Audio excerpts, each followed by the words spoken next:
All right, at 7:33 p.m., we are live on YouTube and we'll call to order this regular meeting of the Reading Board of Education for Tuesday, July 6th, 2021, being held remotely now pursuant to the Connecticut Freedom of Information Act as amended. Present for the board are Colleen Pilato, Chris Hawker, Mike Hoffman, Stephanie Olson, John Riley, and myself. For the administration, I see Dr. Harrison, Dr. Pearson-Ugol, and our new John Reed principal, Ms. Ward. And the first item of business is the approval of minutes, and we have a lot of work to do. What we can do is take the minutes one by one for comments on each of them, and then if there are no comments or changes, we'll take each of them by unanimous consent, if that's okay. And we can start at the top, item A, which is the May 4th meeting minutes. Are there any comments or questions with respect to the May 4th meeting minutes?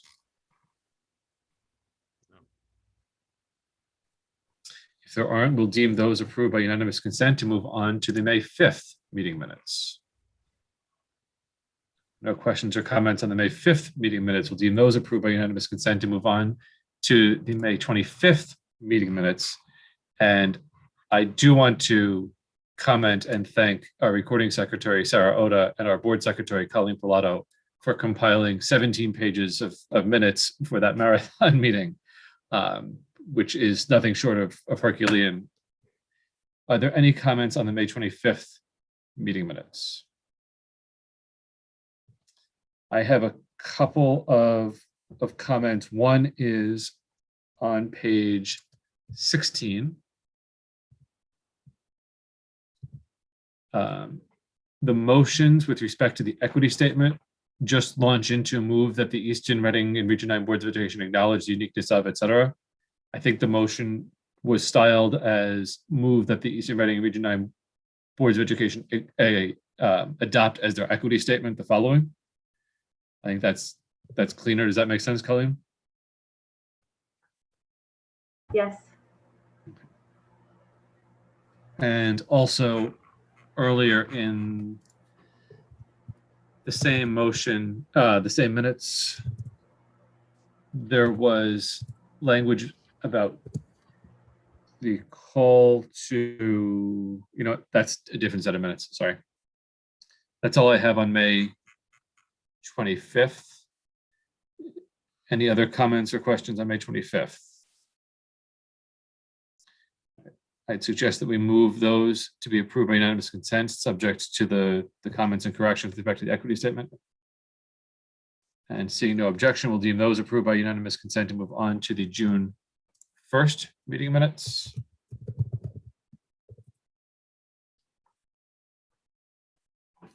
Any comments on the meeting minutes of June 1st?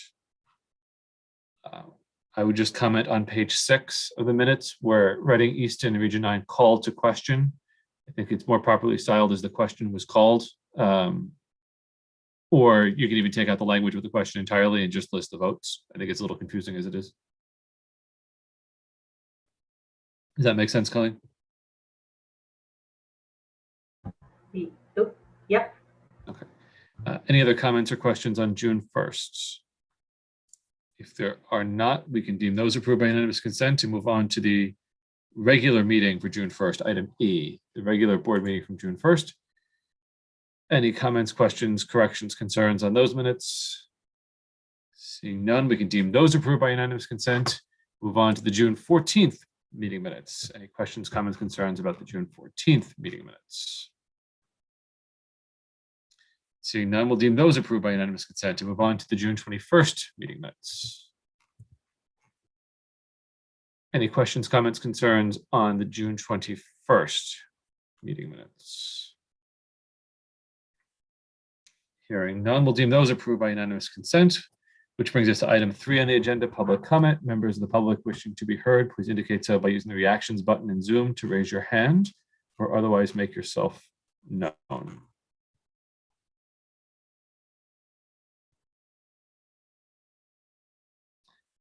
Seeing none, going once, going twice, going 3 times, we will move on to board member comment. John. I just wanted to, as you did, welcome Ms. Ward as our new principal, and wish her much success. And I know that she will be a great addition to our team. And I want to again offer my very best and wishes to Dr. Harrison, and we're really sad to see him go. So thank you for your service.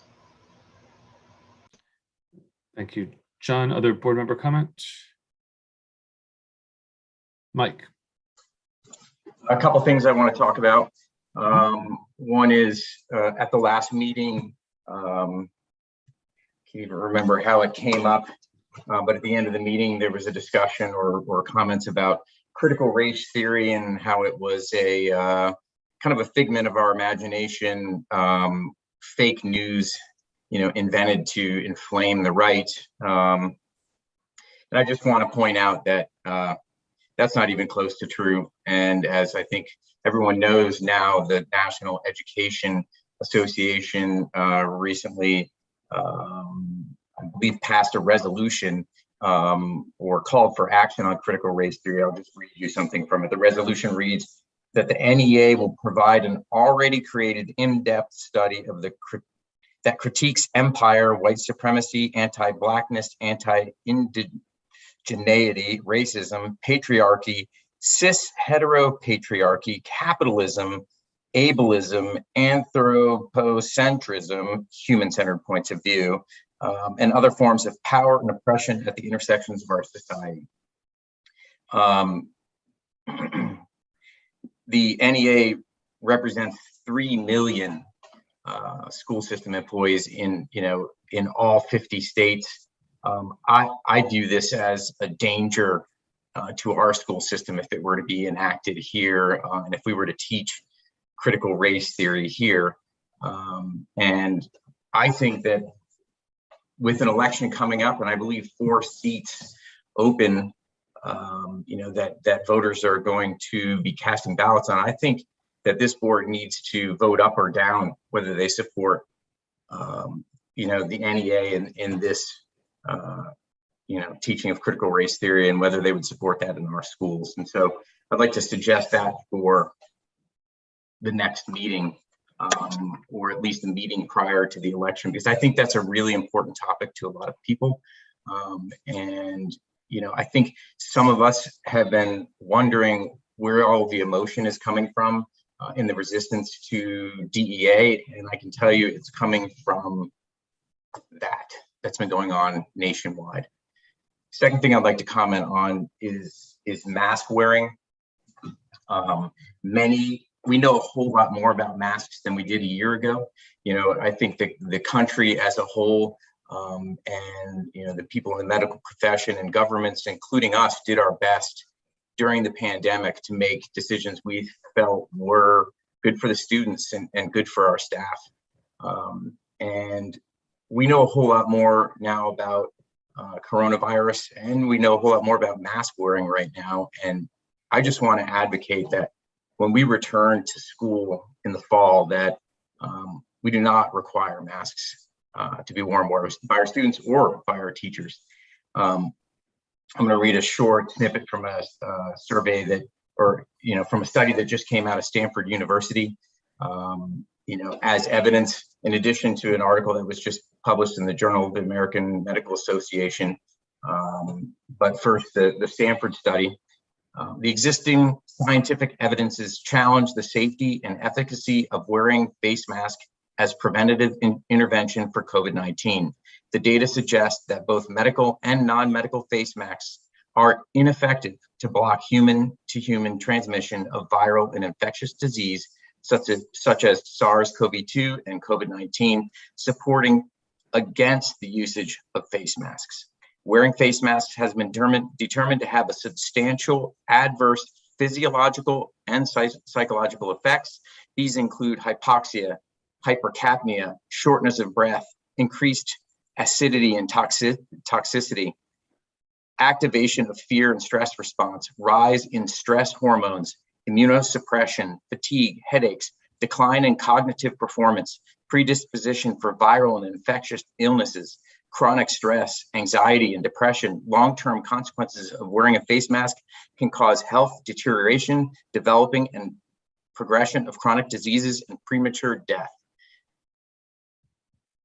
I don't think it's a good idea to have them wear face masks anymore now that we know, one, that, you know, our young students were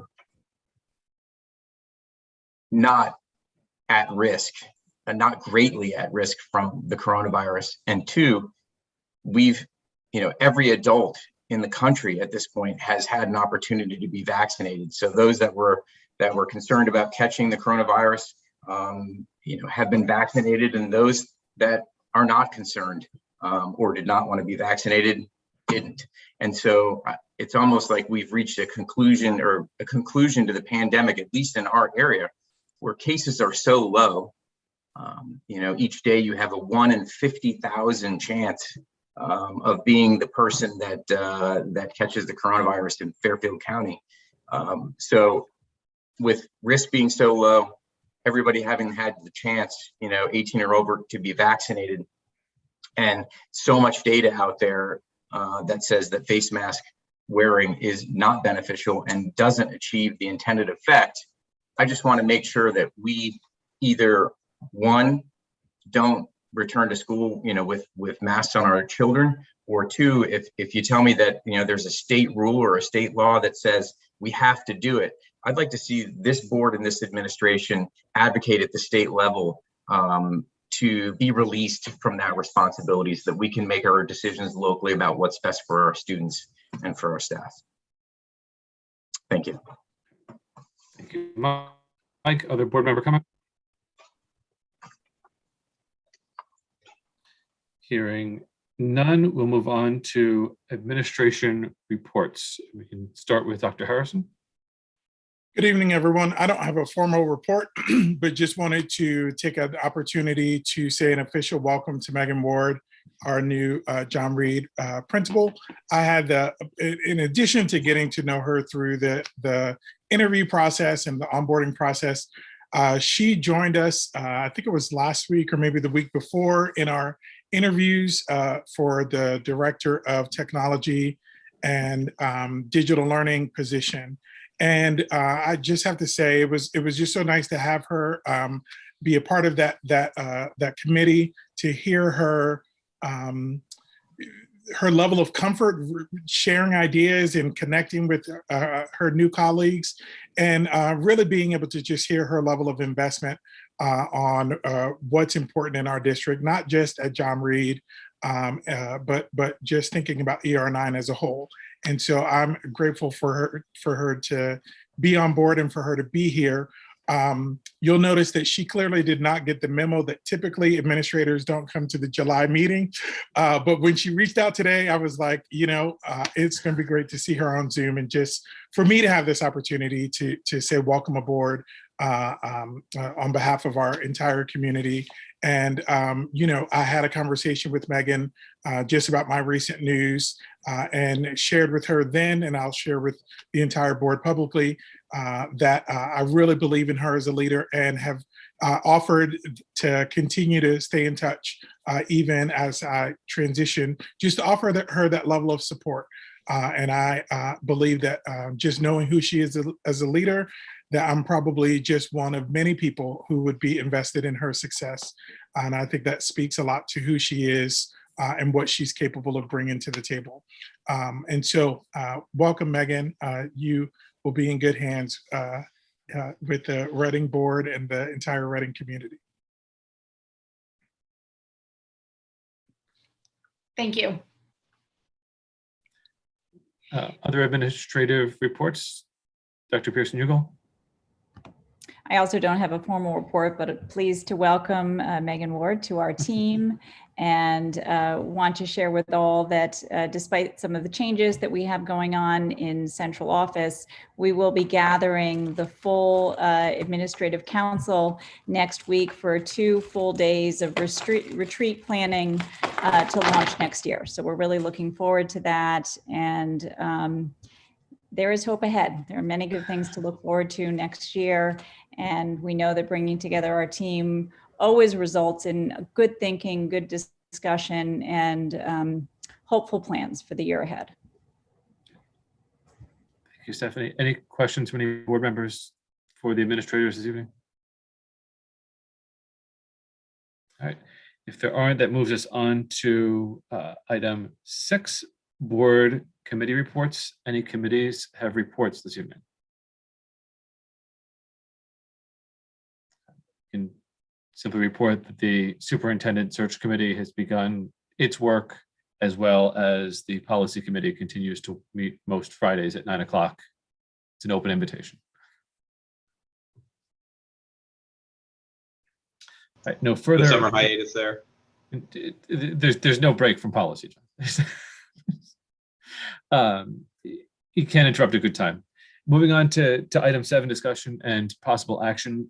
In light of the discussion at the tri-board meeting at the top of the hour, we'll look for a motion to amend the agenda to add as item 7A, the establishment of a personnel search committee for the Director of Finance and Operations.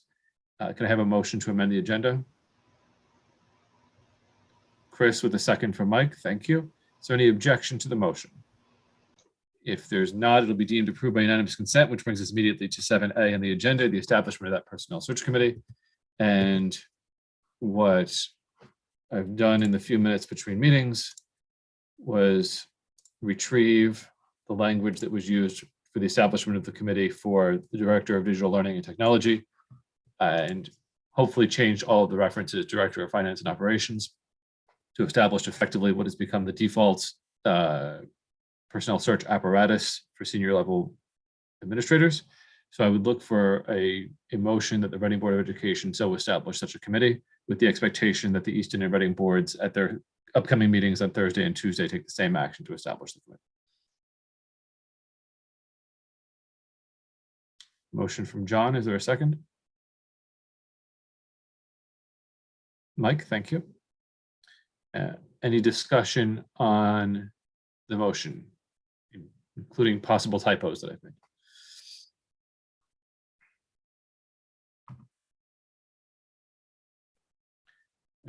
Hearing none, we can immediately call the question. Colleen?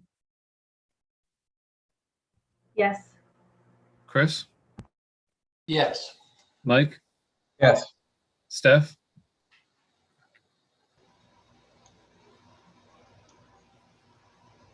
Stephanie? Oh, She's there she coming is. up. She's Yeah. gesturing yes. John? Yes. I vote yes, the motion carries 6-0. Thank you. That brings us on to item 7. Now B on the agenda, 2021-2022 Stay Open Planning. And I'll ask Dr. Pearson-Ugal to provide us with an update in conjunction with Dr. Harrison with respect to planning for the new school year coming in September. Thank you. I'll start us off, and then I'm happy to have Dr. Pearson-Ugal add any additional information.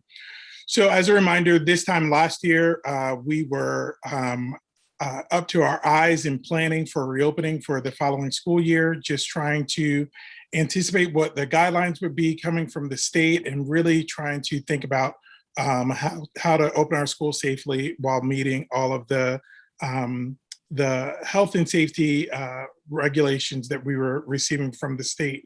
I mentioned in a previous meeting that one of the requirements for this upcoming school year is actually a federal requirement that the U.S. Department of Education has required every local education agency or LEA or school district to create a safe return to in-person instruction and continuity of services plan.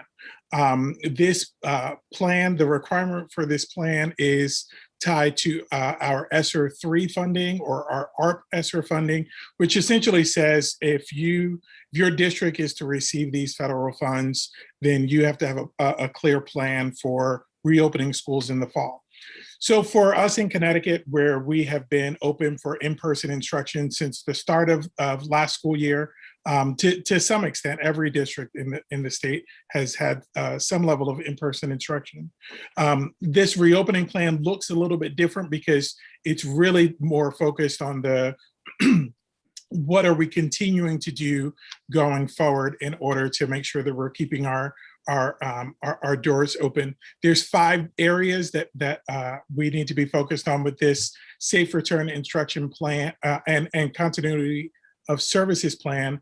It's health and safety strategies, continuity of services, an opportunity for public input, periodic review process, and then to make sure that it's in an understandable and uniform format. To assist us with this process, the state provided each district with sort of a template where we could fill in new information just related to all of these areas. You'll recall earlier or prior to the end of the school year, administration sent out a survey to all families, giving them an opportunity to share any feedback that they had with respect to some of the concerns going forward as far as opening schools in the fall. We saw from that survey two kind of broad themes. The first was a lot of feedback regarding wearing masks. So to Mr. Hoffman's point of some of the things that he shared tonight, just a real sense of wanting students and staff to some extent to be released of the requirement to wear masks going forward into the fall. The other part that we got some feedback on was with respect to our approach to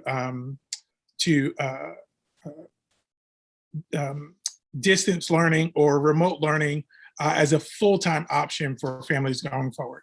The state is not moving forward with a requirement for districts to have a virtual learning option for any student in the fall. And so then the default would be in-person learning.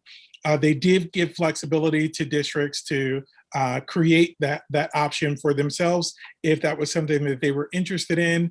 After spending lots of time thinking about this and looking at the pros and cons,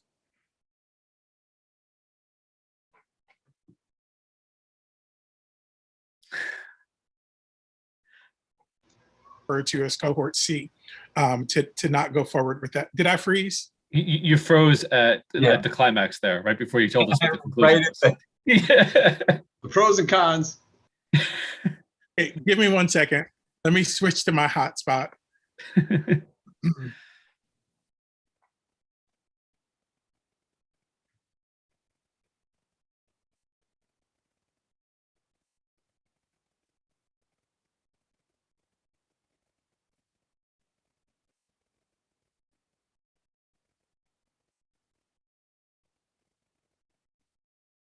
I'm still waiting on my internet service provider to provide this, regardless of what the weather's like.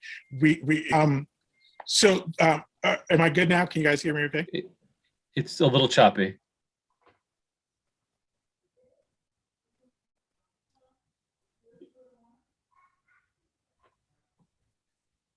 If you turn the video off, it might help secure your connection just to audio. Okay, I will do that.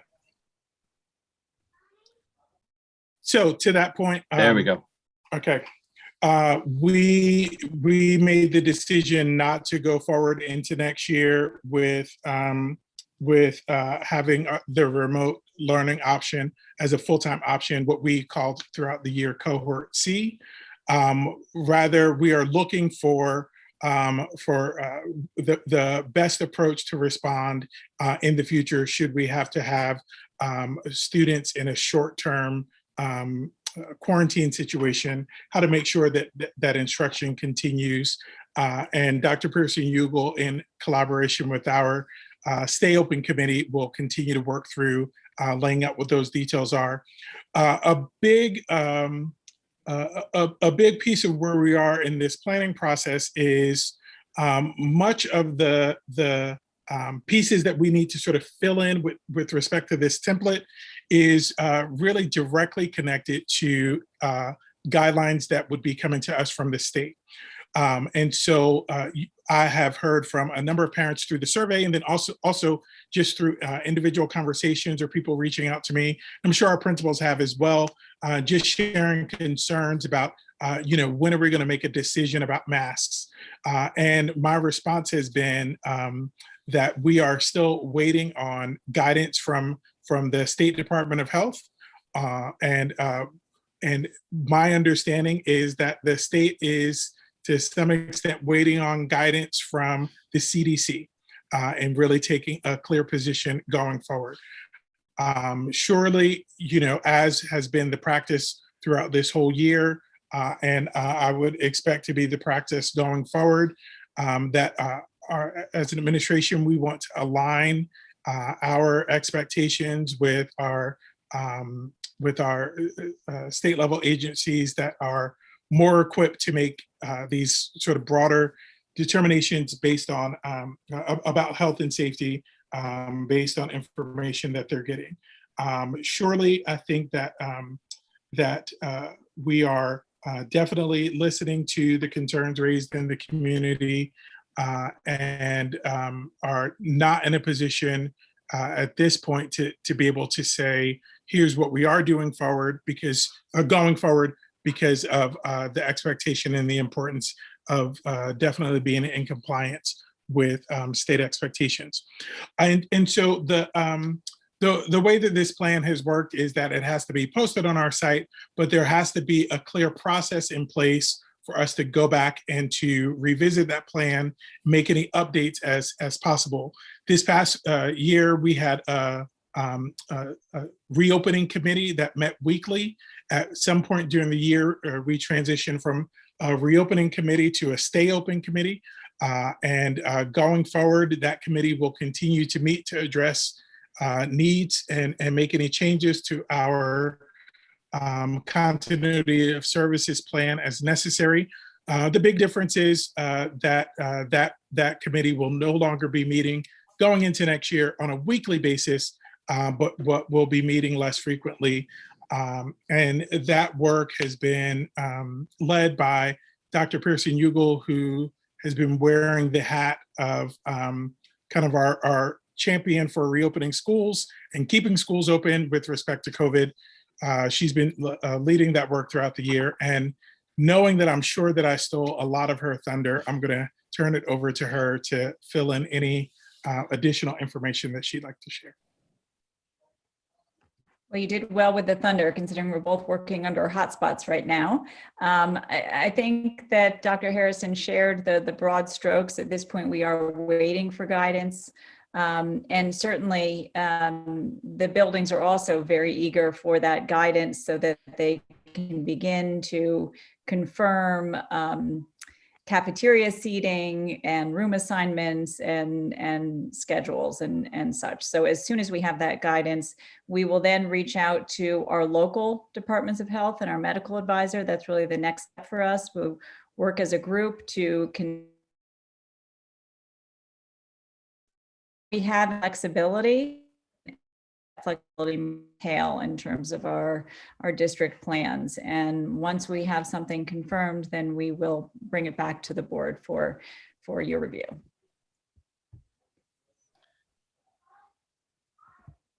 I know last summer at this time, there were concerns about resource allocation and making sure that we were able to properly fund certain health and safety protocols and additional supplies and things. Going into next year, are there any concerns of that nature that there might be purchases required that haven't been considered or anything of that nature?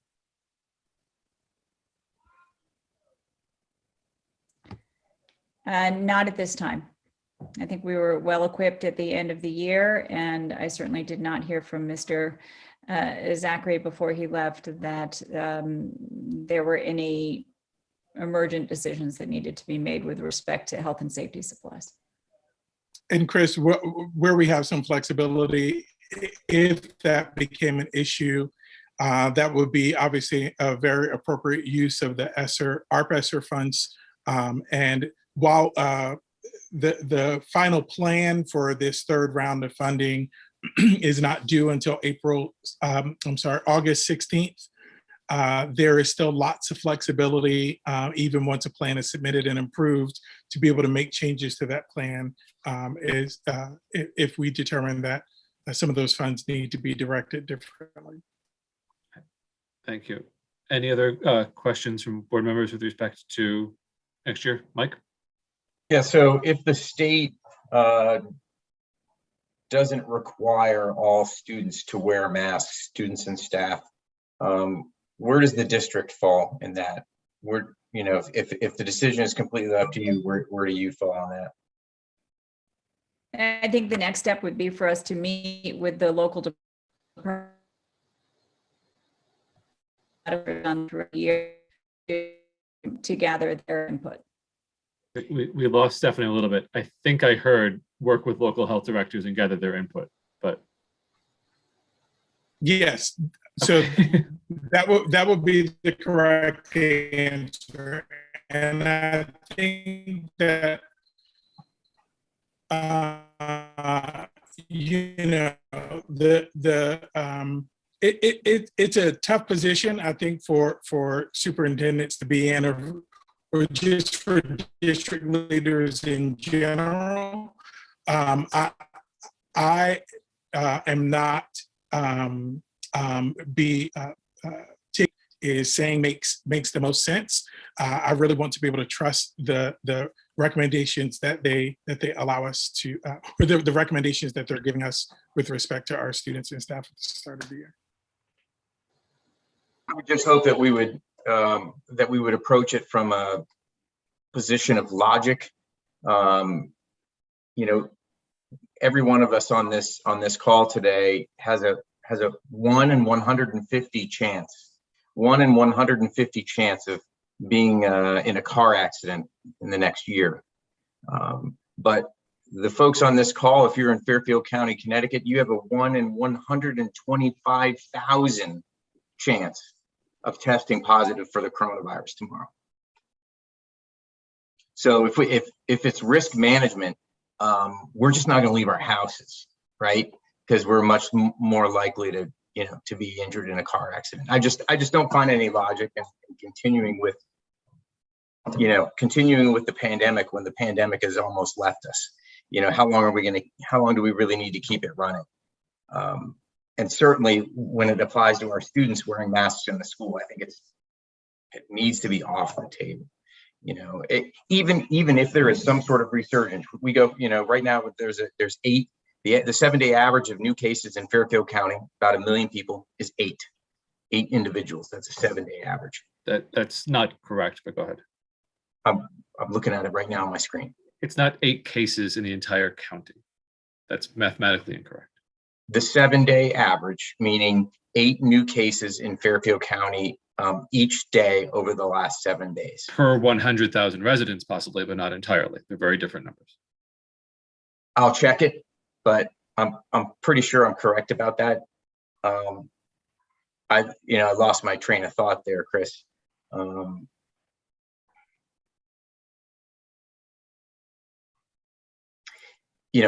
it comes to our students wearing masks, the risks of mask wearing and what we lose in the interaction between students and teachers when we're wearing masks, that risk is much greater than the risk of coronavirus. So throw the cases out the window. Let's say we have a resurgence. Let's say that Chris's number is right. Let's say it doubles from where it is today. I still think that we need to return to school without masks.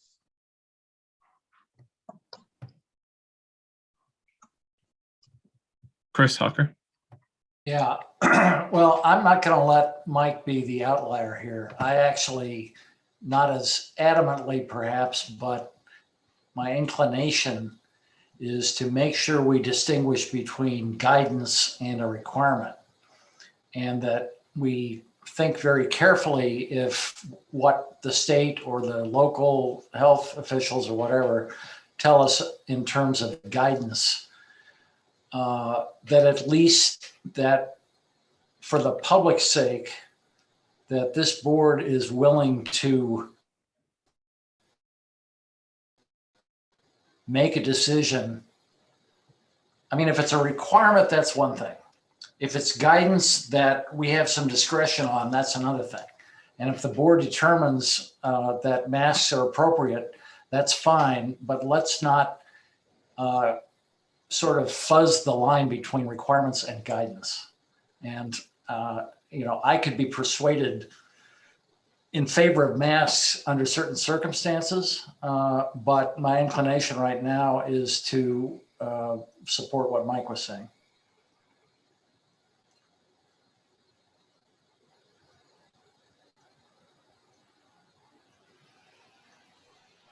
Other comments or questions?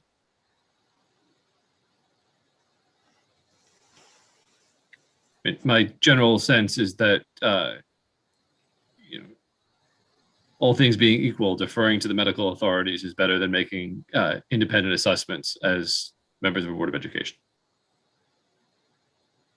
But as we're waiting for that guidance, the conversation feels premature anyway. Yeah, it's speculative. I agree with that.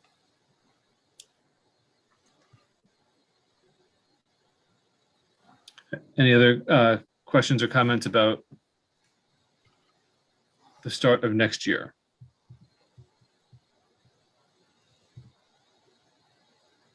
All right, if there are not, we'll move on to item 8, which is public comment.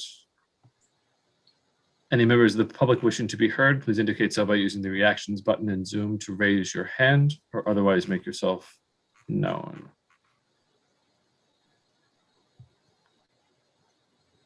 Sarah Odell.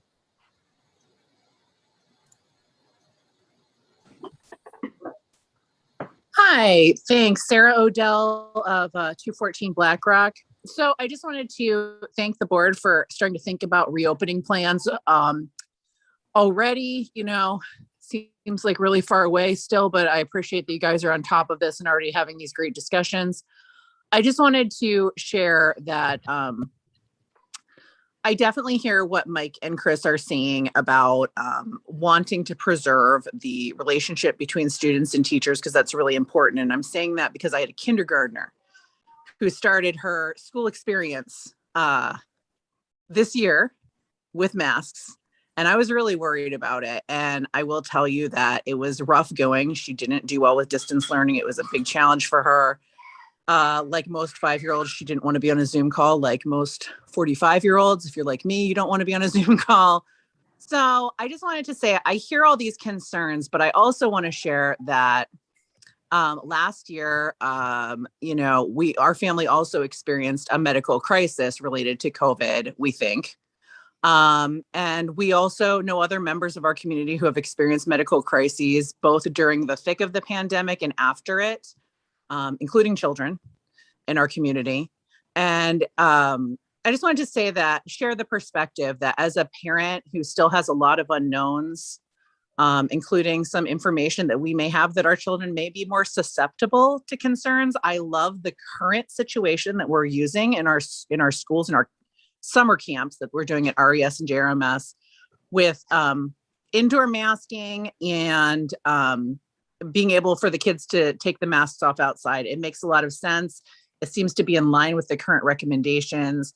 And it really, as a parent, from my perspective of somebody who's really concerned about the long-term health concerns that may or may not be there for our kids, to keep continuing to be cautious and listening to our health authorities. So I just wanted to share that perspective. Thank you. Thank you, Sarah. I see Montana Alexander. Hi, I'm Montana Alexander. I live at 75 Stepney Road in Reading, and we are relatively new to town, but I was born and raised in Connecticut, in Sherman. I'm just getting involved now, and it's interesting to hear the different sides of all of this. I think the most important things, I have a 2-year-old, and we moved here specifically for the schools. I think that if children were being seriously harmed or dying from this virus, we would all be very aware of that. And it would be a national, international, huge problem, right? We didn't see droves of children, thank God, passing away from coronavirus.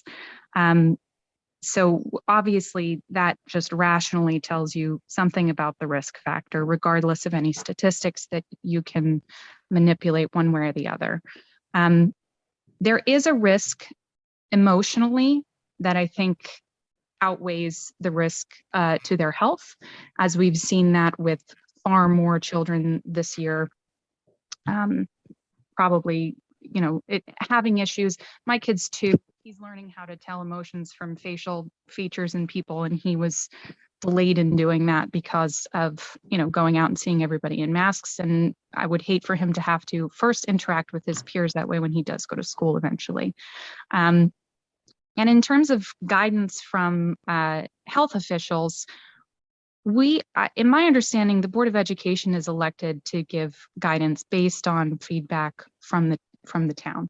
And so I would ask that you listen to the people who are speaking up in these meetings. You listen to the emails that are written to you about masking in an equal part, if not more so, than the CDC. We ignore on a daily basis a lot of information that the CDC gives us, a lot of guidance that the CDC gives us about other things. You know, one of those things is if you have a toddler who has a cold, you should have them avoid touching, their mouths and eyes with unclean hands. And if you have a toddler, you know that that's impossible. So in order to function in a society, risk assessment is imperative, and that has to be rational, and it has to come from your community, not just from unelected people in faraway offices. Thank you. Thank you. Any further public comment? If there's no additional public comment, move on to board member comment.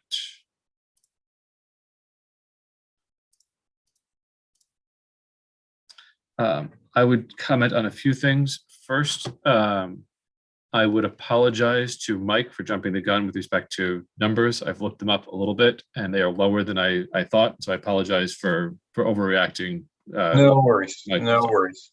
And I thought it was important to correct that because I don't want to leave it as if we're at odds over what the numbers say.